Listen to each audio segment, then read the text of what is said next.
Hiya friends, welcome again to the Singer Studio.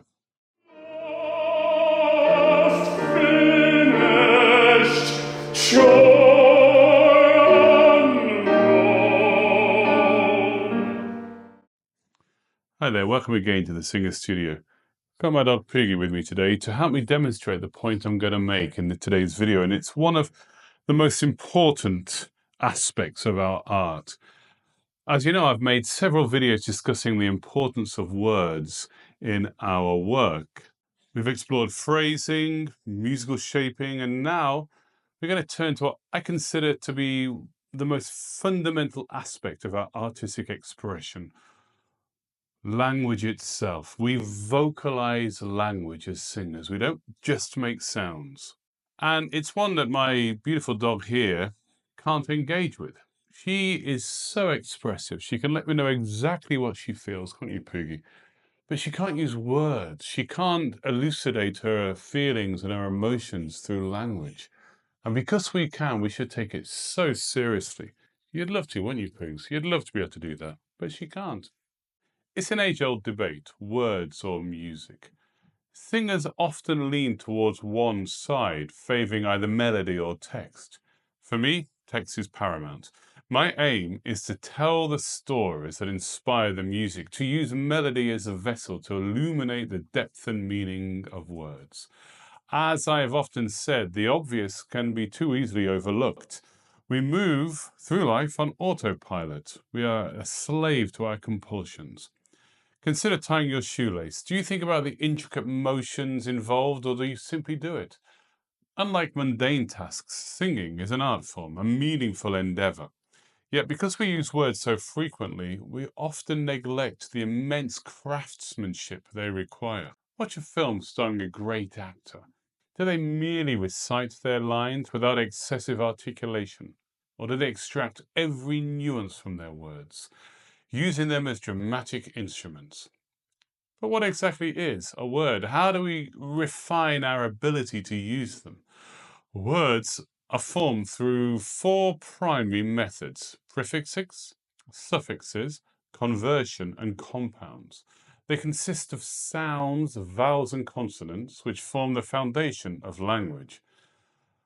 A phoneme is the smallest unit of speech that distinguishes one word from another. Sounds themselves cannot be written, so letters act as visual representations. This is known as a grapheme, a letter or cluster of letters representing a sound. And English has approximately 44 phonemes, despite only having 26 letters. And these phonemes are vary based on accent and articulation. Phonemes fall into two broad categories: consonants and vowels. A consonant interrupts airflow, either partially or completely, while a vowel, and that's voiced or unvoiced consonants, while a vowel allows unimpeded airflow. Picture a hose pipe. Water flows steadily through an open hose pipe, but when it is partially obstructed, the flow intensifies. Similarly, consonants shape and enhance sound, producing intricate, expressive textures, and singers too often fail to explore this sonic beauty. Yet within words, there lies an entire universe of expressive potential. Take the word kiss. The gentle K at the back of the tongue, the soft I flowing into the lingering kiss. Even its very formation mirrors the act it describes. The onomatopoeic nature of the word kiss is no coincidence. Across languages, baciare, küssen, baiser, the same soft, intimate qualities emerge. A singer has the power to evoke that intimacy, to make the listener feel the essence of the word itself. Consider another universal example, one Leonard Bernstein, as I've already said in a previous video, discussed in his lectures, his Juilliard lectures, the word mama. In nearly every language, it begins with the m sound. A baby, mouth closed in search of nourishment, instinctively produces the simplest phoneme, ma. This bilabial nasal sound resonates as air escapes through the nose, carrying with it the primal memory of our earliest vocalization. When singing mama, let the M carry the depth of human expression. and you'll be on your way to being truly expressive. And of course, these insights are easier to discuss than to implement. But the more we engage with these ideas, the more instinctive they become. Mastery of language begins with a shift in perspective from focusing on sound production to using sound as a means of illuminating language and meaning. Words are not arbitrary. They are vessels of immense beauty, rich with sonic and emotional potential. And I wish to use my own singing as an example of using words. I believe that we should develop a set of feelings with our lips, mouth, and acoustical internal space that allows us to wield these as some sort of tool. I try to use my lips to shape the consonants. I try to feel the tongue and the space behind the pharyngeal area as a pliable and malleable space for the use of vowels in a beautiful and expressive way. So here I am singing the last few lines of the song Fear No More, The Heat of the Sun by Finzi with words by Shakespeare. Let's go through it. No exercise So here I've sung the song already and I'm singing no exercise. I've got to make sure that my slight glottal on no exercise the H is an unvoiced consonant. So I'm going to be there's no expressive use of the word H there, of the consonant H, but there is a way of landing straight on the word that allows you to understand that it's something which is kind of negative in concept. No exercise thee. Oh, no witchcraft charm thee. And I'm very happy to use diphthongs. In the olden days of singing, we would try to shy away from diphthongs. So you'd get sort of an Italianate use of the text with a little diphthong at the end. I think nowadays, in our more educated way of singing, we can really latch onto all these parts of the word. So no, no. The N is a tremendously useful consonant. We can put so much emotion. No, yeah? And if we listen to no, no, witchcraft, no, no, no. So I've got every part of that word, even though it's a simple word, no. You've got the lovely openness of the vowel or, you've got the N at the beginning, and you've got the diphthong at the end. We can use all those parts to emphasize the negative, no witchcraft here. Charmy. Charm is a wonderful consonant because you have a lot of build-up of air and behind it. No witchcraft charmy. Again, it's using text. I'm trying not to over-articulate. Nobody wants to hear somebody spitting out consonants in an old sort of rubbish GNS manner, but I am trying to use these consonants in a way that you have no doubt about what I'm singing. So it's clearly elucidated. But the words hopefully come over straight into your brain, or that's what I'm going for anyway. Ghosts unlaid for baby. So you can hear that I'm trying to resonate the same musical idea with no witchcraft, harmy, ghosts unlaid for thee, going straight to that. So it's got the same musical idea that I had in the corresponding phrase. Ghosts, that G at the back of the throat allows a real strong attack into the word ghosts. And of course, ghosts is a very powerful word in English. It evokes a sense of the afterlife. It evokes a sense of fear. It evokes a sense of something supernatural. So ghosts, strong on the G, ghosts unlaid, and then using the unvoiced sibilant consonants, the S, to make more colour in the line. Instead of it just being ghosts unlaid for thee, I'm trying to really sing into the S so that it's a variation of sounds. Of course, this is a part of the song when I'm almost in quasi-speaking. It's over-declamized. It's over declaimed to give this idea that I'm trying to really get some important words into it. So if I was to sing two long vowels and not sing on the unvoiced consonants, it would kind of lose the idea of me actually speaking to you. After all the singing I've done for the last 3.5 minutes, Now I'm going to speak something. There's an intensification of language, yeah?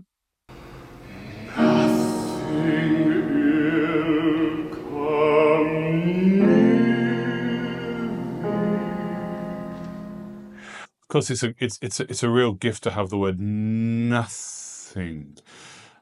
Because we're thinking of words as tools, and because we're trying to craft them with our lips and our tongues and our pharyngeal spaces, the na can be powerful. Nothing, yeah? Now, nothing. The TH there is the unvoiced TH. TH can be voiced or unvoiced. When I learn a song like this, I don't go into this amount of detail because I've already got these ideas in my palette of expressive sounds that I've built up over a long time of singing. But it's an opportunity for me to put a spatial colouring.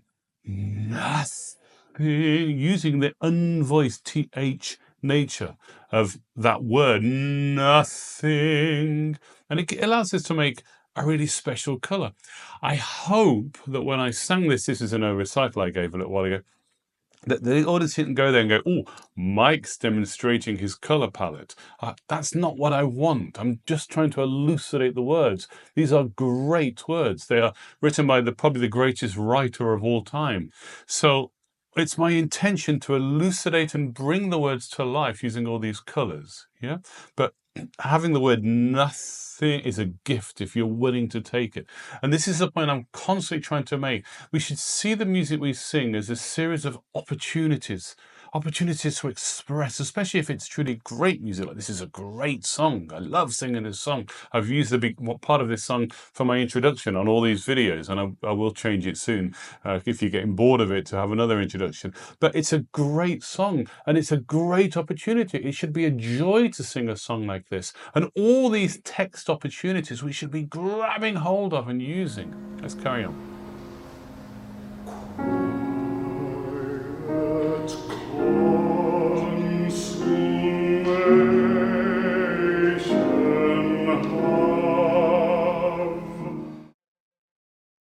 So here, because I've gone out of that slightly declaimed passage when I'm really speaking the words, I'm back into singing the melody. So I've lost a little bit of the intensification of the consonants, but I'm really trying to sing choir. The consonants are still big. I said in an earlier video that a stage whisper the singing piano isn't about singing quiet, and oftentimes it's about intensification of the vibrato and the meaning that you're singing. Of course, here I'm singing extremely pianissimo, but I don't want it to be dissipated. I don't want the audience to start looking out the window. So I'm intensifying slightly the consonants in their crispness, but the vowels are longer.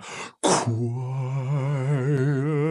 consummation. Of course, I'm going to sing on the voiced consonants. I'm going to sing through, and I'm going to get the vibrato to be a little bit more intense in those passages to get that feeling of legato. But for me, the words here are service of the line. Yeah.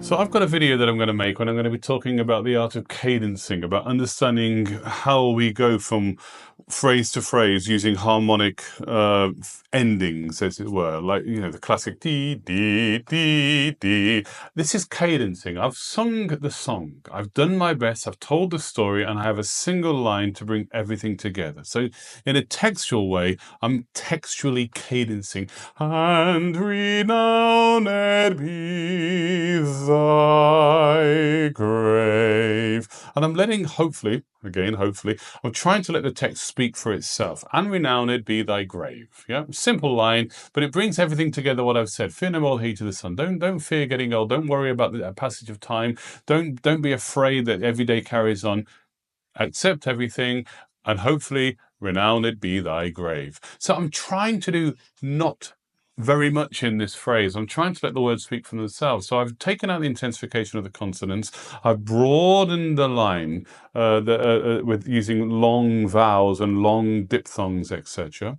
I'm going to sing slightly more weight on the notes that travel to the important cadencing notes. So and renowned Ned be, because that allows me to drop from the Ned be thy grave, and then I do nothing, thy grave. I've done my work and I'm just letting the music speak for itself. So I've taken some of the intensification out of the text. I'm still trying to get the text to be very, very clear and very, very understandable, but I'm not now beating you over the head with here's some more consonants, here's some more ideas. I suffer very much from the wish to do too much with my music. I try sometimes to put too much flavor. When you cook a meal, you have to be very careful how much salt and pepper and spice, etc. you use, otherwise you can overbalance everything. So we need to understand when we have a little bit more juice in the vowels, consonants, diphthongs, all these parts we've already talked about in the video, and when we just go away from it. Okay, well, that was using myself as an example. I hope that made sense. Every time I sing a piece of music, I am looking to exploit every possibility, every potential. I don't want just to say, oh, I'm going to let the music speak for itself. That isn't good enough. That isn't good enough. The greater the music, the more care we have to take with it. But at the same time, it's not about, hey, look at me, aren't I expressive? It should all be at the service of the composer and the author of the text. Yeah. That's what I got for you this time. So if you enjoyed this video, you're still here, thank you so much for sticking to the end. Please give us a like, give us a share, give us a subscribe. I'm getting videos now. I've had a video hit 1,000 views in a day, which was fantastic. Still not got that many subscribers. I'd love to get my subscribers up because it really helps YouTube know who to send these videos to. I've got so much still to talk about. I'm so excited about what we can talk about and who we can work with and who we can collaborate with. So thanks for sticking around, and I'll see you in the next video.